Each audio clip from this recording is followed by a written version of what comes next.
আসসালামু আলাইকুম প্রিয় দ্বাদশ শ্রেণীর শিক্ষার্থীবৃন্দ, সমাজবিজ্ঞান প্রথম পত্রে অনলাইন ক্লাসে তোমাদের স্বাগত জানাচ্ছি। আশা করি আল্লাহর রহমতে তোমরা সকলেই সুস্থ ও স্বাভাবিক আছো। আজ আমি এই সমাজবিজ্ঞান প্রথম পত্রের সংক্ষিপ্ত বোর্ড কর্তৃক সংক্ষিপ্ত সিলেবাসের আলোকে চতুর্থ অধ্যায়ে সমাজবিজ্ঞানের মৌল প্রত্যয় এই চ্যাপ্টার নিয়ে ডিসকাস করব। এই চতুর্থ অধ্যায়ে মূল আলোচ্য বিষয়গুলো যেগুলো হচ্ছে সমাজ, সম্প্রদায়, দল, সংঘ, প্রতিষ্ঠান, সংস্কৃতি, সভ্যতা, লোকাচার, লোকরীতি, সমাজ কাঠামো, সামাজিক স্তরবিন্যাস, সামাজিক নিয়ন্ত্রণ এবং সামাজিক গতিশীলতা। ইতিমধ্যেই তোমাদের আমরা এই টপিকগুলো পড়িয়েছি। আজকে আমি অনুধাবনমূলক এবং জ্ঞানমূলক যে কোশ্চেন তোমাদের জন্য ইম্পর্টেন্ট সেটা নিয়ে আমি ডিসকাস করব। প্রথমে আমি অনুধাবনমূলক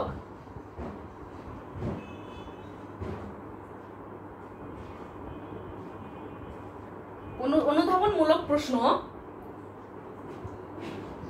মোটামুটি যেগুলো ইম্পর্টেন্ট সেটা নিয়ে ডিসকাস করব।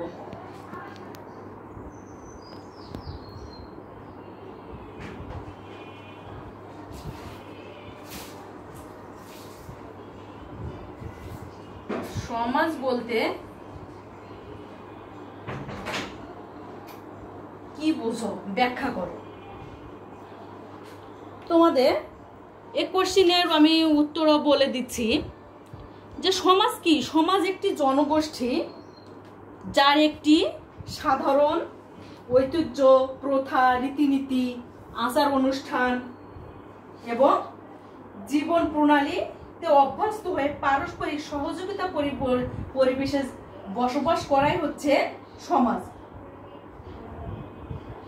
তো হচ্ছে সমাজ বিজ্ঞানী গিজবার্গ সমাজের সংজ্ঞা প্রদান করেছেন যে সমাজ হলো সামাজিক সম্পর্কের একটি জটিল জাল, যার মাধ্যমে প্রত্যেক মানুষ তার সঙ্গীতের সাথে কি সম্পর্কযুক্ত থাকে। তাহলে সমাজের গুরুত্বপূর্ণ বৈশিষ্ট্যগুলো হচ্ছে সংঘবদ্ধতা থাকবে, নিয়ন্ত্রিত সামাজিক একটা জীবন থাকবে, স্থায়িত্ব থাকবে, নিজস্ব একটা সংস্কৃতি থাকবে, মূল্যবোধের অস্তিত্ব থাকবে এবং সাধারণ একটা উদ্দেশ্য থাকবে।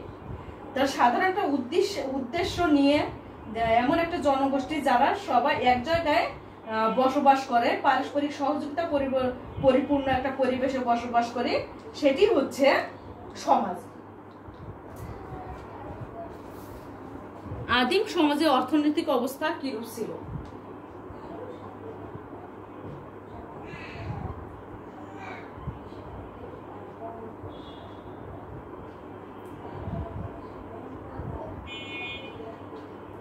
আদিম সমাজের অর্থনৈতিক ব্যবস্থা। আরেকটা কোশ্চেন আসতে পারে যে আদিম সমাজের অর্থনৈতিক ব্যবস্থা কিরূপ ছিল, ব্যাখ্যা করো। তোমরা জানো যে আদিম সমাজের লোকেদের হচ্ছে অর্থনৈতিক অবস্থা কি ছিল? সহজ সরল ছিল। তারা হচ্ছে দলবদ্ধ হয়ে বনে জঙ্গলে হচ্ছে ঘুরে বেড়াতো, ফলমূল সংগ্রহ করতো, পশু পাখি শিকার করতো, নদী নালা খালবিল হতে মাছ শিকার করে তারা জীবিকা নির্বাহ করত। তাদের অর্থনীতিটাই ছিল হচ্ছে সংগ্রহমূলক অর্থনীতি এবং এই সমাজের আদিম সমাজের মানুষের অর্থনীতির মূল ভিত্তি ছিল খাদ্য সংগ্রহ। তাই এই অর্থনীতিকে খাদ্য সংগ্রহ অর্থনীতি বলা হয়। আদিম সমাজে অর্থনীতিকে খাদ্য সংগ্রহ অর্থনীতি বলা হয়। এই সমাজের সম্পত্তিতে ব্যক্তি মালিকানা ছিল না, ছিল কি সামাজিক মালিকানা। আর এজন্য এই সমাজটা ছিল, আদিম সমাজটা ছিল শ্রেণীহীন সমাজ। এই সমাজে খাদ্য ততটা বেশি ছিল না। এ সময় বাড়তি খাবার জমা যে রাখবে সেটা তারা চিন্তাও করতো না এবং তারা সবাই যখন শিকারে যা পাওয়া যেত সবাই মিলে ভুরিভোজ করতো, না হলে সবাই একসঙ্গে উপোস থাকতো। আদিম সমাজে প্রাকৃতিক যে শ্রম বিভাগ সেটা হচ্ছে দেখা যায়, কিন্তু টাকা পয়সা লেনদেন হাট বাজার বলতে কিছুই ছিল না আদিম সমাজে। তাদের মধ্যে বিনিময় প্রথা বিদ্যমান ছিল, যে কারো হচ্ছে কি বলে মানে বিনিময় প্রথা, এক্সচেঞ্জ প্রথা বিদ্যমান ছিল। এই ছিল আদিম সমাজের অর্থনৈতিক অবস্থা। তাহলে আদিম সমাজের অর্থনৈতিক ব্যবস্থাটা ছিল মূলত হচ্ছে খাদ্য সংগ্রহ অর্থনীতি। সমাজ উৎপত্তি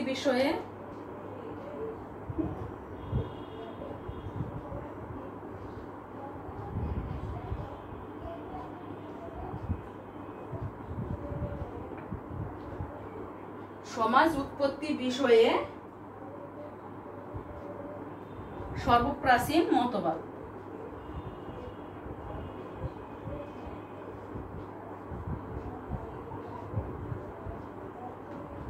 সর্বপ্রাচীন মতবাদ কোনটি? সর্বপ্রাচীন মতবাদটি ব্যাখ্যা করে।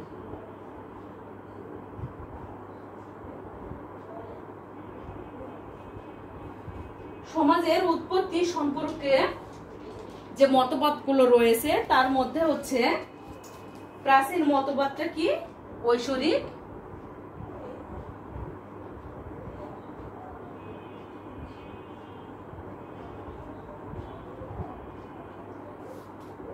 ঐশ্বরিক মতবাদ। এই ঐশ্বরিক মতবাদ অনুসারে সমাজ হলো ঈশ্বরের সৃষ্টি এবং বিশ্বের যাবতীয় প্রাণী, প্রাণহীন বস্তু যা কিছু আছে সবকিছু একমাত্র ঈশ্বর সৃষ্টি করেছেন। অর্থাৎ বিশ্বের যাবতীয় বস্তুর মতো সমাজও ঈশ্বরের তৈরি। কালক্রমে কি হয়েছে? বিভিন্ন ধ্যান ধারণা, চিন্তা চেতনায় বিকাশের ফলে এই ঐশ্বরিক মতবাদ অযৌক্তিক বলে প্রমাণিত হয়। ঐশ্বরিক মতবাদ যুক্তির বিচারে নিজের অস্তিত্ব ধরে রাখতে সক্ষম হয়। তাহলে সর্বপ্রাচীন মতবাদ হচ্ছে ঐশ্বরিক মতবাদ।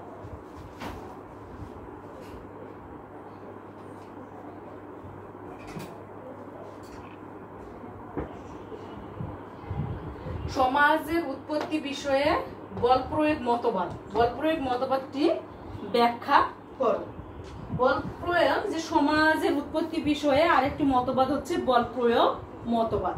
এই বল প্রয়োগ মতবাদের হচ্ছে মূল কথা হলো যে সমাজের উৎপত্তি বল প্রয়োগের মাধ্যমে হয়েছে বলে মনে করেন। যে আদিম সমাজ ব্যবস্থায় বলবান ব্যক্তি, যারা শক্তিমান ব্যক্তি, বল প্রয়োগের মাধ্যমে অন্যদের উপর আধিপত্য বিস্তার করত। এই শক্তিমান ব্যক্তির অধীনে সমাজের অন্যরা সংগঠিত হয়ে বসবাস করতে বাধ্য হতো। ফলে বলবান ব্যক্তির বল প্রয়োগের ফলে সৃষ্টি হয়েছে সমাজ। তাই বল প্রয়োগকে সমাজ সৃষ্টির একমাত্র কারণ হিসেবে বিশ্বাস করা হয়।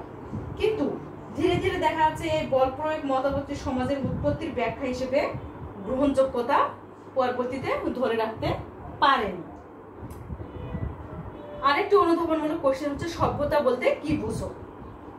সভ্যতা বলতে মানব সংস্কৃতির একটি উন্নত পর্যায়কে বোঝায় যা নগর জীবনের উদ্ভবের সাথে সাথে সৃষ্টি হয়েছে এবং যে পর্যায়ে রাষ্ট্র ব্যবস্থার উদ্ভব হয়েছে। সাধারণ অর্থে সভ্যতা বলতে বস্তুগত বিষয় বা বাহ্যিক অবস্থাকে বোঝায়। সভ্যতার এই অন্তর্ভুক্ত হলো যাবতীয় পার্থিব এবং শিল্প সম্পর্কিত ব্যবস্থাটি বা কলা কৌশল এবং মানব জীবনকে প্রভাবিত করে এমন যাবতীয় অর্থনৈতিক ও রাজনৈতিক সংগঠন হচ্ছে সভ্যতা। সংস্কৃতি কি? তোমরা সংস্কৃতির হচ্ছে সংজ্ঞা তোমরা জানো যে সংস্কৃতি বলতে বোঝায় মানুষের সার্বিক জীবন প্রণালী। সাধারণত সংস্কৃতি বলতে ভাষা, সাহিত্য, সঙ্গীত, শিল্পকলা ইত্যাদির চর্চাকে বোঝায়। কিন্তু সংস্কৃতির সমাজতাত্ত্বিক যদি ব্যাখ্যা দেওয়া যায় তাহলে হচ্ছে সমাজতাত্ত্বিক দৃষ্টিকোণ থেকে বলা যায় যে মানুষ যা কিছু করে তাই হচ্ছে সংস্কৃতি। সংস্কৃতির ইম্পর্টেন্ট একটা সংজ্ঞা প্রদান করেছেন ইংরেজ নৃবিজ্ঞানী ইবি টেইলর। ইবি টেইলর বলেন যে সংস্কৃতি হচ্ছে একটা জটিল সমষ্টি যার অন্তর্ভুক্ত হচ্ছে সমাজবেশের জ্ঞান, বিশ্বাস, বিজ্ঞান, ধর্ম, ধ্যান ধারণা, শিল্পকলা, আইন, নীতি, কথা, আচার আচরণ, অভ্যাস, মূল্যবোধ, এগুলো জটিল সমষ্টি হচ্ছে সংস্কৃতি।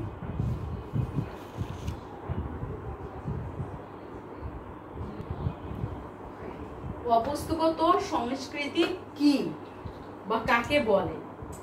তোমরা জানো সংস্কৃতির দুইটি ধরন, একটি হচ্ছে বস্তুগত সংস্কৃতি এবং আরেকটি হচ্ছে অবস্তুগত সংস্কৃতি। অবস্তুগত সংস্কৃতি হচ্ছে সংস্কৃতির যে উপাদান ধরাছোঁয়ার বাইরে, বাহ্যিক, অস্তিত্বহীন এবং যোগ্য নয় তাকে অবস্তুগত সংস্কৃতি বলে, আনটাচেবল, যেটা ধরাছোঁয়ার বাইরে, যার বাস্তবিক অস্তিত্ব নেই, পরিমাপ করা যায় না, সেটা হচ্ছে অবস্তুগত সংস্কৃতি। অবস্তুগত সংস্কৃতির উপস্থিতি এবং এর প্রভাব ব্যক্তি জীবনে ব্যাপক। মানুষের ধ্যান ধারণা, চিন্তা ভাবনা, চলন বলন, কথন, রীতিনীতি, মূল্যবোধ, আবেগ উচ্ছ্বাস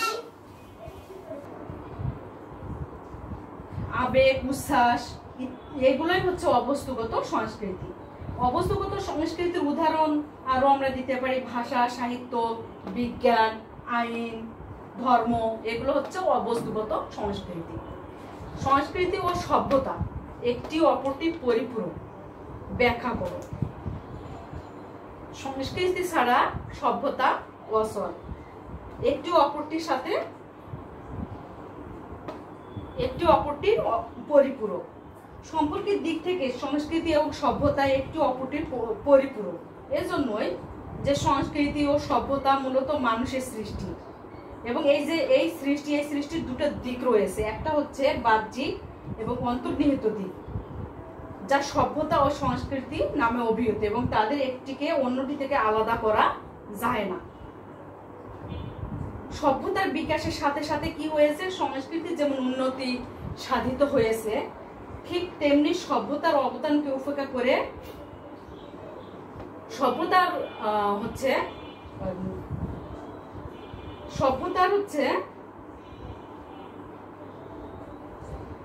অবদানকে উপেক্ষা করে সংস্কৃতি নিজেকে বিকশিত করতে পারে না। আর এজন্যই বলা হয় যে সংস্কৃতি ও সভ্যতা একে অপরের পরিপূরক।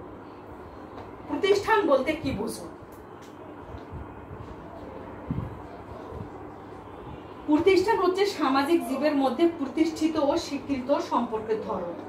আমেরিকান সমাজবিজ্ঞানী লুইস হেনরি মর্গান প্রতিষ্ঠানের সংজ্ঞা দিয়েছেন, বলছেন মানুষের চিরন্তন অভাব অভিযোগ প্রতিষ্ঠানকে জন্ম দিয়েছে। সমাজবিজ্ঞানী পি গিসবার্গ প্রতিষ্ঠানের সংজ্ঞা দিয়ে বলেন যে প্রতিষ্ঠান হলো কতগুলো সুপ্রতিষ্ঠিত বিধি ব্যবস্থা যা ব্যক্তি ও গোষ্ঠীর সম্পর্কের ক্ষেত্রে নিয়ামক হিসেবে কাজ করে। এই হলো কি বলে, প্রতিষ্ঠানগুলোর মধ্যে রয়েছে অর্থনৈতিক প্রতিষ্ঠান, বৈবাহিক প্রতিষ্ঠান, রাজনৈতিক প্রতিষ্ঠান, নৈতিক প্রতিষ্ঠান, শিক্ষামূলক ও বৈজ্ঞানিক প্রতিষ্ঠান, নান্দনিক এবং অভিব্যক্তিমূলক প্রতিষ্ঠান, স্বাস্থ্য বিষয়ক প্রতিষ্ঠান, অবসর বিনোদনমূলক প্রতিষ্ঠান, এগুলো হচ্ছে প্রতিষ্ঠানের অন্তর্ভুক্ত। সম্প্রদায় বলতে কি বোঝায়? নির্দিষ্ট একটি অঞ্চলে একটি জনগোষ্ঠীর সুসংহত জীবনকে সম্প্রদায় হিসেবে আখ্যায়িত করা হয়।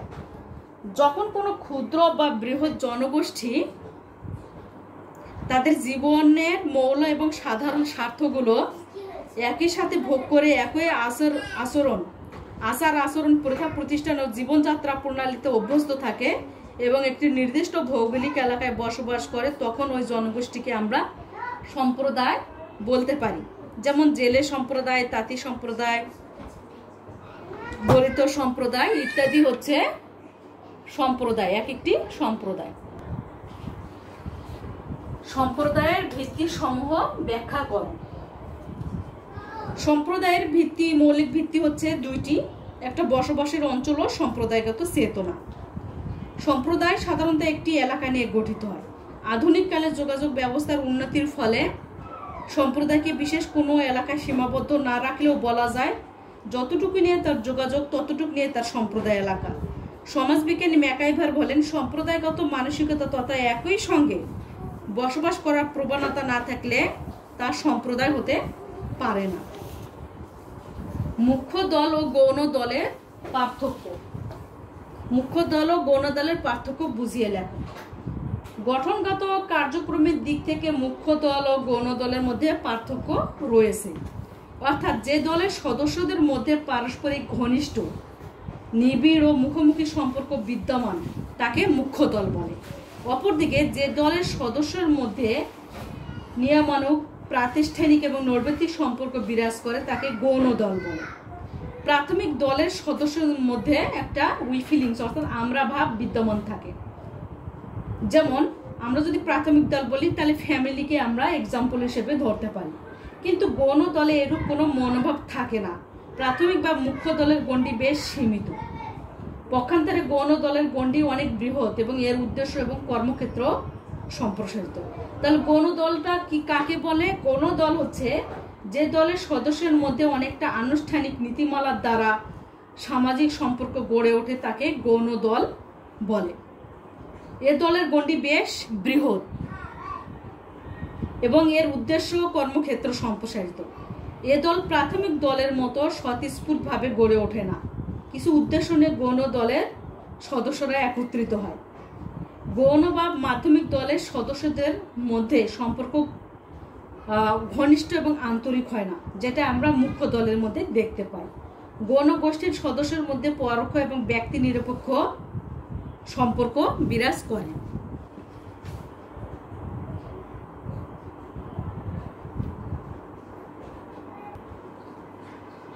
সংঘ বলতে কি বোঝো? সংঘটা কি? সমাজের সদস্যবৃন্দ স্বেচ্ছায় একত্রিত হয়ে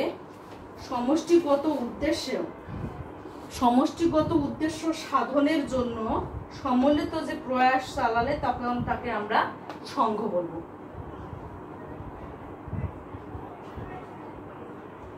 তাহলে সংঘ হচ্ছে গুপ্ত বৃহৎ এমন একটি মানব সংগঠন যা সুনির্দিষ্ট এবং অভিন্ন লক্ষ্য বা সুবিধা অর্জনের জন্য একত্রিত হয়। আবার লক্ষ্য অর্জনের পর তারা সংগঠিত থাকতেও পারে কিংবা নাও থাকতে পারে, এটাই হচ্ছে সংঘ। লোকরীতি বলতে কি বুঝো? লোকরীতি হচ্ছে সমাজের আদর্শ বা মানসম্পন্ন আচরণ যা সমাজের সদস্যদের জন্য অবশ্যই পালনীয়। অর্থাৎ যে সমস্ত লোকরীতি সমাজের কল্যাণের জন্য প্রয়োজন এবং যেগুলো পালিত না হলে সমাজের অস্তিত্ব বিপন্ন হতে পারে, সে সমস্ত রীতিনীতিকে অবশ্য পালনীয় লোকরীতি হিসেবে গণ্য করা হয়। লোকরীতি অপেক্ষা স্থায়ী প্রকৃতির ও ব্যবহার নিয়ন্ত্রণ। উদাহরণ হিসেবে বলা যায় জামা কাপড় পরে সমাজে চলাফেরা করাটা এটা লোকরীতির মধ্যে পড়ে। প্রথা বলতে কি বোঝো? যেটা কাজকর্ম। প্রথা হচ্ছে সামাজিক জীবন অতিবাহিত করার কতগুলো অনুশাসন যা অতিমাত্রায় ক্রিয়াশীল এবং ব্যক্তির আচার ব্যবহার নিয়ন্ত্রণ করে। প্রতিটা সমাজে প্রত্যেক ব্যক্তিকে কতগুলো প্রতিষ্ঠিত প্রচলিত নিয়ম অনুযায়ী আচার আচরণ পালন করতে হয়। প্রথা হলো একটি ব্যাপক প্রথা যা সমস্ত আদর্শ, লোকাচার ও লোকরীতির সমন্বয়। অর্থাৎ সামাজিক প্রথা হলো চিন্তা এবং সামাজিক আচরণ প্রকাশের একটা প্রতিষ্ঠিত প্রণালী হচ্ছে এই প্রথা। প্রথা মূলত সামাজিক, বুঝিয়ে দেখো। প্রথা উদ্ভবের মূল উপাদান সমাজ থেকে সৃষ্টি হয়েছে, এই জন্য অধিকাংশ সমাজ বিজ্ঞানী এই প্রথাকে সামাজিক প্রথা হিসেবে চিহ্নিত করেছেন। সব সমাজে মানুষের আচার আচরণে কতগুলো সুনির্দিষ্ট ধারা বা রীতি লক্ষ্য করা যায়, এগুলোকে প্রথা বলা হয়। সমাজবদ্ধভাবে বসবাসকারী মানুষ মাত্রই সমাজে প্রচলিত বা প্রতিষ্ঠিত এসব রীতিকে অনুসরণ করে। সমাজকে সুশৃঙ্খল রাখার জন্য এবং মানুষের মৌলিক প্রয়োজন পূরণ করার তাগিদে এসব রীতিনীতি বা প্রথার উদ্ভব হয়েছে। সেজন্য সমাজবদ্ধ মানুষের অভ্যাসগত কার্যধারায় কালক্রমে সামাজিক প্রথায় পরিণত হয়েছে। সুতরাং আমরা বুঝতে পারলাম যে প্রথার উদ্ভব এবং প্রয়োগ পুরোটাই হয়েছে সমাজের প্রয়োজনে। এ কারণে বলা হয় প্রথা মূলত সামাজিক। সমাজ কাঠামো কি? Social structure. সমাজ কাঠামো বলতে সমাজের ক্রিয়াশীল পূর্ব শর্ত সমূহকে ঘিরে শ্রেষ্ঠ প্রধান প্রধান প্রতিষ্ঠান ও গোষ্ঠীর যৌগিক সম্পর্ক ও ভূমিকাকে বোঝায়। উদাহরণ হিসেবে বলা যায় প্রত্যেকটা সমাজেরই একটি সাংগঠনিক আকৃতি বা স্ট্রাকচার বা ধরন থাকে। এই সাংগঠনিক ধরনটি সৃষ্টি হয় সমাজে বসবাসরত ব্যক্তিবর্গের পারস্পরিক সংযোজন এবং সহযোগিতা নিয়ে। অর্থাৎ সমাজের ব্যক্তিবর্গ পরস্পরের সান্নিধ্যে এসে যে সাংগঠনিক রূপ গড়ে তোলে সেটিই হচ্ছে সমাজ কাঠামো।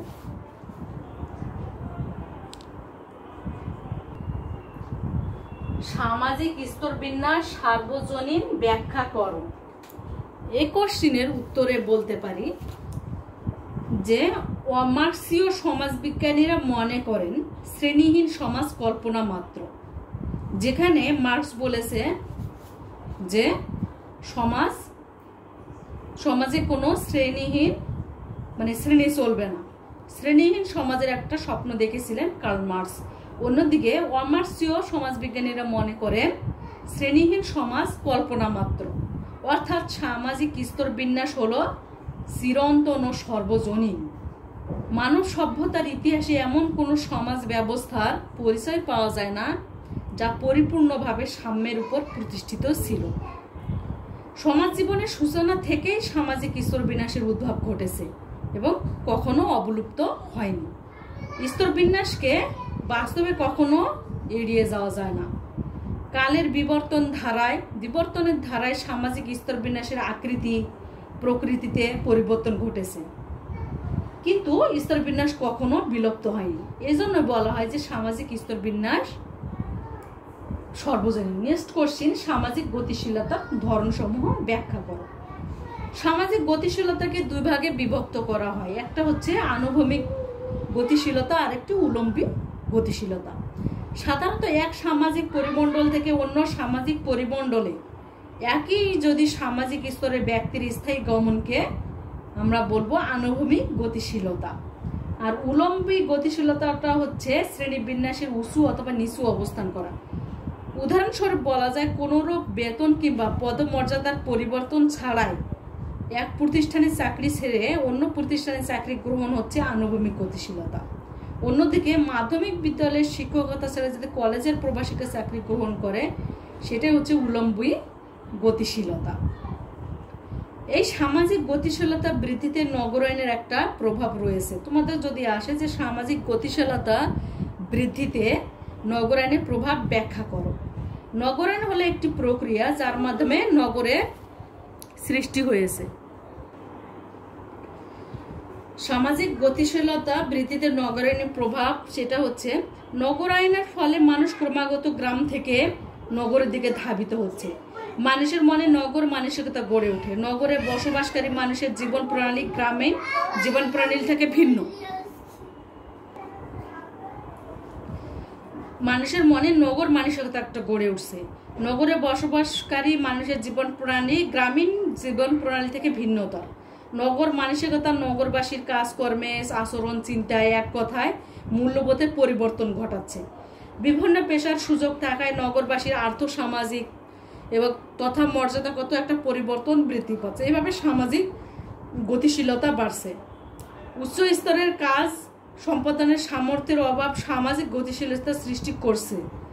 অনেক সময় দেখা যায় উচ্চ স্তরের অন্তর্ভুক্ত ব্যক্তিবর্গের মধ্যে অনেকে নানা কারণে সংশ্লিষ্ট স্তরের সাথে সামঞ্জস্যপূর্ণ কাজকর্ম সম্পাদন করতে সক্ষম হচ্ছে না। এরকম পরিস্থিতিতে তাদের সামাজিক মান মর্যাদার হানি ঘটছে এবং তারা সামাজিক গতিশীলতার নিম্ন স্তরে নেমে আসছে।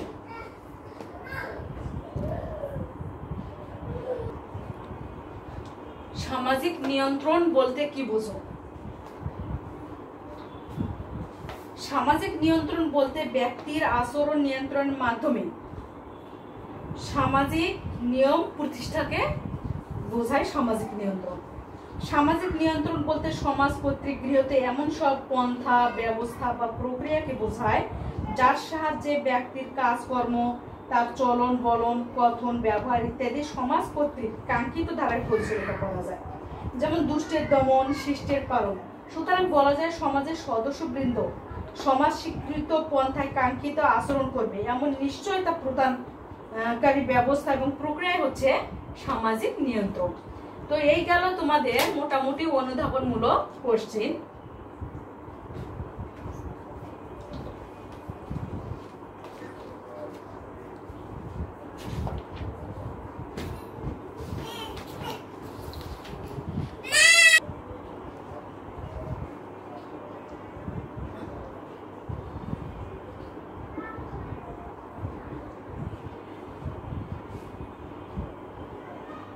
জ্ঞানমূলক প্রশ্নগুলো যেগুলো তোমাদের আসতে পারে যে সমাজের বৈশিষ্ট্য সমাজ থেকে আসতে পারে যে সমাজের বৈশিষ্ট্য কি, সমাজের কার্যাবলী, সমাজের সংজ্ঞা ইত্যাদি। তারপর সমাজ বিবর্তনের ধারা, সমাজ বিবর্তনের ধারা থেকে কোশ্চেনগুলো হতে পারে যে আদিম সমাজ মাতৃপ্রধান, সমাজের উৎপত্তি প্রাচীন মতবাদ, তারপর হচ্ছে বল প্রয়োগ মতবাদ, কার্ল মার্ক্সের মত অনুযায়ী সমাজ ব্যবস্থার কয়টি ধাপ, পৃথিবীর অধিকাংশ মানুষ এখনো কোন সমাজের অন্তর্ভুক্ত, সমাজের উৎপত্তি সংক্রান্ত পিতৃতান্ত্রিক মাতৃতান্ত্রিক মতবাদের প্রবক্তাকে, এ সম্পর্কে আসতে পারে। আবার বিভিন্ন সমাজের তুলনা,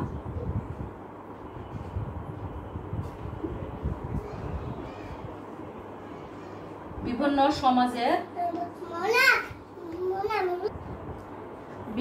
সমাজের তুলনা, যেমন হারবার্ট স্পেন্সার এই সমাজকে কয় ভাগে ভাগ করেছে, প্রাথমিক পর্যায়ে সমাজ কিরূপ ছিল, কোন ধরনের সমাজে ব্যক্তি স্বাধীনতা ছিল না, ইমিল ডুরখেইমের কয় ধরনের সমাজের উল্লেখ করেছেন এগুলো।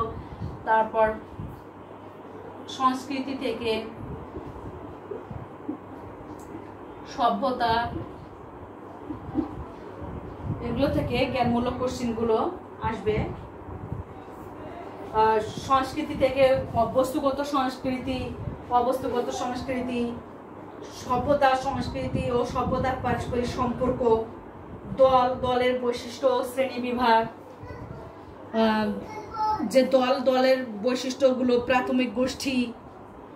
প্রাথমিক গোষ্ঠীর একটু উদাহরণ, পরিবার, সমাজবিজ্ঞানী সামনার দলকে কয় ভাগে ভাগ করেছেন, অন্তর্গোষ্ঠী কি, আবার সংঘের বৈশিষ্ট্য বলি, সম্প্রদায় এবং সংঘের মধ্যে সম্পর্ক, এগুলো। এবং জ্ঞানমূলক কোশ্চেনগুলোর মধ্যে আরো তোমরা পড়বে সম্প্রদায়, সমাজ ও সম্প্রদায়ের মধ্যে সম্পর্ক,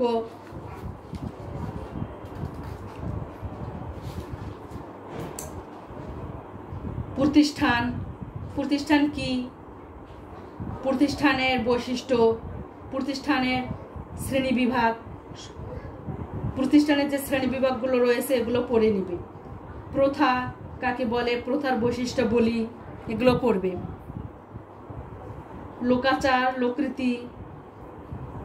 লোকাচার এবং লোকরীতির মধ্যে সম্পর্ক, লোকাচার এবং লোকরীতির ভূমিকা ইত্যাদি। সমাজ কাঠামোর উপাদান, সামাজিক স্তরবিন্যাস কাকে বলে, সামাজিক গতিশীলতা কাকে বলে, সামাজিক গতিশীলতার যে প্রকারভেদ, আনুভূমিক গতিশীলতা কি এবং উলম্ব গতিশীলতা কি, সামাজিক নিয়ন্ত্রণ কাকে বলে, সামাজিক নিয়ন্ত্রণের বাহন সমূহ কি, এগুলোই হচ্ছে জ্ঞানমূলক কোশ্চেনের মধ্যে আসবে। তার মধ্যে সামাজিক স্তরবিন্যাসের সংজ্ঞাটা তোমাদের একটু বলি, যে সামাজিক স্তরবিন্যাসের ভূতত্ত্বে ব্যবহৃত স্ট্রাটা, এই শব্দটি মাটি বা শিলার বিভিন্ন স্তর বোঝাতে ব্যবহৃত হতো। ভূতত্ত্বের এই বিষয়টি সমাজের উঁচু নিচু বিভিন্ন শ্রেণী বা মর্যাদার মানুষকে বোঝাতে সমাজবিজ্ঞানে ব্যবহৃত হয়েছে। তা সামাজিক স্তরবিন্যাস হচ্ছে এমন একটি প্রক্রিয়া যার মাধ্যমে সমাজের ব্যক্তি বা গোষ্ঠীকে মর্যাদা, শ্রেণী ও অন্যান্য কতক বৈশিষ্ট্যের প্রেক্ষিতে বিভিন্ন স্তরে বিন্যস্ত করা হয়। আমেরিকান সমাজবিজ্ঞানী সরকিন বলেন যে সামাজিক স্তরবিন্যাস হলো একটি নির্দিষ্ট জনসমষ্টির উপর চাপিয়ে দেওয়া মানুষের উঁচু নিচু ভেদাভেদ। জার্মান দার্শনিক কার্ল মার্ক্স এই সামাজিক স্তরবিন্যাসের সংজ্ঞা দিয়েছেন, বলেছেন অর্থনীতির মানদণ্ডে সমাজের মানুষের যে ভেদাভেদ সেটাই সামাজিক স্তরবিন্যাস, অথবা উৎপাদনের উপকরণের মালিকানার ভিত্তিতে মানুষের যে ভেদাভেদ সেটাই হলো সামাজিক স্তরবিন্যাস। শিক্ষার্থীরা, তোমাদের সমাজ কাঠামোর সংজ্ঞাটা একটু ভালোভাবে বলছি, যে সমাজ কাঠামো হলো সমাজবিজ্ঞানের একটা কেন্দ্রীয় প্রত্যয়। সহজ ভাষায় সমাজ কাঠামো হলো যে ব্যবস্থার উপর ভিত্তি করে সমাজ ব্যবস্থা গড়ে ওঠে তাই। যারা প্রথম সমাজ কাঠামোর ধারণা ব্যবহার করেন তার মধ্যে হারবার্ট স্পেন্সার অন্যতম। তিনি সমাজ কাঠামোর সংজ্ঞা দিতে গিয়ে জৈব কাঠামো এবং বিবর্তন ইত্যাদি জীববিদ্যায় যে ব্যবহৃত ধারণা সেটি তিনি সাহায্য নেন। সমাজবিজ্ঞানের টিবি বটমার বলেন, মানে সমাজ কাঠামো সংজ্ঞা দিতে গিয়ে বলেন যে সকল প্রধান প্রধান প্রতিষ্ঠান এবং গোষ্ঠীর যৌগিক সমন্বয়ে সমাজ কাঠামো গড়ে ওঠে। সমাজবিজ্ঞানী শেফার সমাজ কাঠামোর উপাদানগুলোর কথা বলেছেন যে মর্যাদা, সামাজিক ভূমিকা, গোষ্ঠী, সামাজিক নেটওয়ার্ক ও প্রযুক্তি, সামাজিক প্রতিষ্ঠান ইত্যাদি হচ্ছে সমাজ কাঠামো। তো এই অধ্যায়ের মূল মূল প্রত্যয়গুলো যেমন সমাজ, সম্প্রদায়, দল, সংঘ, প্রতিষ্ঠান, সংস্কৃতি, সভ্যতা, লোকাচার, লোকরীতি, সামাজিক গতিশীলতা, যে প্রধান প্রধান প্রত্যয়গুলো সেগুলো তোমরা সংজ্ঞাগুলো খুব ভালোভাবে পড়ে নিবে। তো শিক্ষার্থীরা, এই ছিল হচ্ছে এই চ্যাপ্টারের মূল অনুধাবনমূলক এবং হচ্ছে জ্ঞানমূলক কোশ্চেনগুলো, এবং অবশ্যই তোমরা চ্যাপ্টারটি ভালোভাবে পড়বে। শিক্ষার্থীরা, আজকে এ পর্যন্তই। আল্লাহ হাফেজ।